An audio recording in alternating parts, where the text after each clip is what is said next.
Ketua DPP PDIP Puan Maharani bakal bertemu dengan Ketua Umum Partai Demokrat Agus Harimurti Yudhoyono.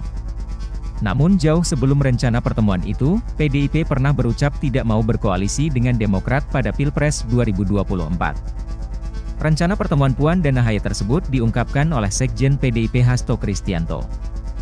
Nanti Mbak Puan akan bertemu dengan Mas Ahaye untuk melakukan dialog, tetapi kami menghormati etika politik, ujar Hasto.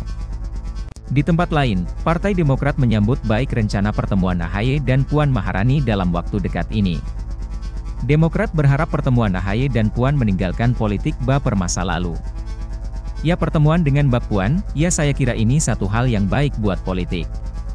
Ini untuk pertama kali secara resmi sejak tahun 2004 sampai 2019 ini, jadi ada sekitar hampir 20 tahun kita baru bisa bertemu lagi dengan PDIP secara resmi. Ini suatu yang menggembirakan, ujar Andi Arief.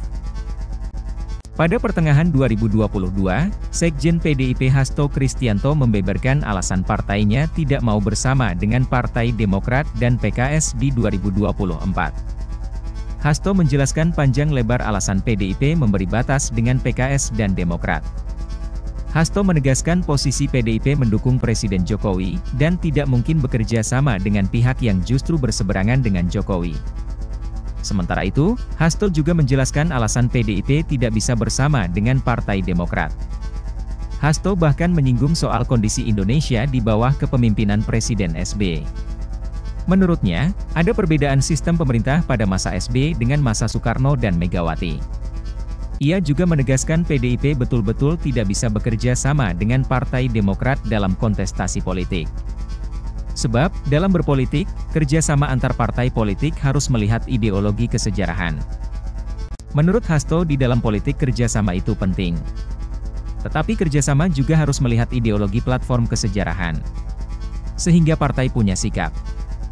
Tetapi di luar perbedaan, ketika menyangkut kepentingan bangsa dan negara, PDIP mengedepankan kepentingan bangsa dan negara di atas segalanya.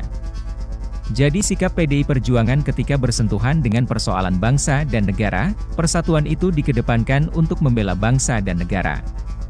Tetapi terkait dengan kontestasi pemilu, hal yang rasional apabila ada perbedaan ideologi, perbedaan platform, perbedaan skala prioritas sebagai contoh urusan prinsip kebangsaan kami tidak mentolerir adanya intoleransi radikalisme.